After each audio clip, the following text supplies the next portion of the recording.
नमस्कार मु सुदेशना भल खबर को स्वागत। आज खबर स्थानीय संस्कृति भवन परिसर रे जिला स्तरीय पंचायतराज दिवस बहु आडंबर रे अनुष्ठित हो जाइछि। सारा देश रे ग्रामीण स्वयं शासन एवं क्षमतार विकेंद्रीकरण को सम्मान जनाई प्रतिवर्ष एप्रिल 24 तारिख को जातीय पंचायतराज दिवस भावे पालन करा जाय थाए। 1993 मसीहा एही दिन रे 73तम संविधान संशोधन आईन कार्यकारी होइथिला, जहा पंचायतराज गुड़ी को संवैधानिक मान्यता प्रदान करने सह भारत में तृणमूल स्तर में गणतंत्र को सुदृढ़ करिथिला। एही गुरुत्वपूर्ण दिवस अवसर में मालकानगिरी जिले में एक बड़ पदक्षेप अनुष्ठित करा जायछि। अंत्योदय गृह योजना रे कार्यादेश प्रदान करा जायछि। गरीब और निराश्रय परिवार को पक्का घर जोगाई देवा लक्ष्य जिलार सर्वमोट 916 जन योग्य हिताधिकारी को यही योजना सामिल करी कार्यादेश बंटन पर उद्यम करा जायथिबा सूचना मिलुछि। एही समारोह रे मुख्य अतिथि भावे मालकानगिरी विधायक नरसिंह माडकामी जोग देथिबा बेले जिलापाल प्रथमेश अरविंद राजश्री के, जिला परिषद अध्यक्षा समारी टांगलू, मालकानगिरी पंचायत समिति अध्यक्षा गौरी पड़ियामी, सांसद प्रतिनिधि संजय सरकार और जिला परिषद मुख्य उन्नयन अधिकारी तथा निर्वाही अधिकारी दाशरथी सराभू प्रमुख उपस्थित थिले। कार्यक्रम आरंभ में सीओ श्री सराभू समस्त अतिथि और जनसाधारण को स्वागत भाषण प्रदान करथिले। एही समारोह रे अतिथि माने पंचायतराज सशक्तिकरण और ग्रामीण विकास उपरे गुरुत्वपूर्ण मत रखिथिले। मुख्य अतिथि तथा विधायक श्री माडकामी निज वक्तव्य रे कहिथिले, ग्रामर सर्वांगीन विकास ही प्रकृत विकास। पंचायत प्रतिनिधि माने हेउछन्ती गणतंत्रर मूलदुआ।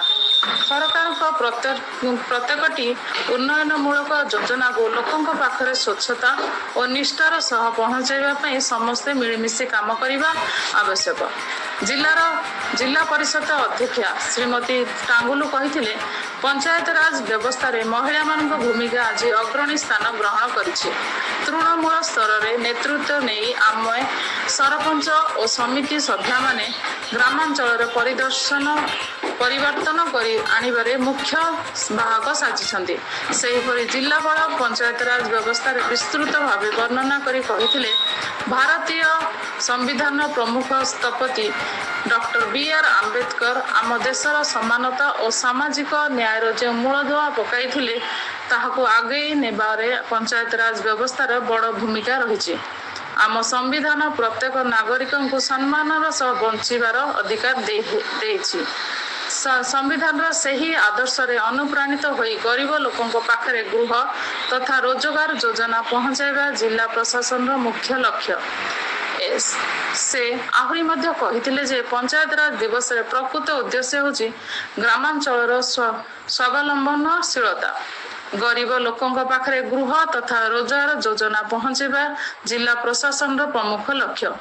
सरपंच मानकर आहरी त्वरान्वित करिवो। एही समारोह जिलार उल्लेखनीय कार्य करिथिबा सरपंच माननकु मध्य सम्मानित करा जायथिला। ग्रामीण गृह योजना रे 100% घर संपूर्ण करिथिबारु तंडिकी सरपंच बाबुला पड़ियामी, बोड़ीघाटा सरपंच लिली सोड़ी और दोरगुड़ा सरपंच भगवती नायक को पुरस्कृत करा जायथिला। सेहीपरि महात्मा गांधी जातीय ग्रामीण निश्चिंत कर्म नियुक्ति योजना रे उल्लेखनीय श्रम दिवस सृष्टि करी लोकों को काम जोगाई सोमनाथपुर सरपंच मंजुला सीसा, पोड़ागोटा सरपंच गुरा मुलाली एवं टिगल सरपंच आमी कुंजंगु मध्य संबर्धित करा जायथिला। संपूर्ण कार्यक्रम को जिला सूचना और लोक संपर्क अधिकारी प्रमीला माझी सफलतार सह परिचालना करथिले। शेष में मालकानगिरी बीडीओ तपन सेनापति उपस्थित समस्त अतिथि और सरपंच और अंशग्रहणकारी को धन्यवाद अर्पण करथिले। एही कार्यक्रम में जिला परिषद और मालकानगिरी ब्लॉक कर्मचारी उपस्थित थिले। परिशेष में समस्त राज्य स्तरीय पंचायतराज दिवस को वर्चुअल माध्यम देखिथिले।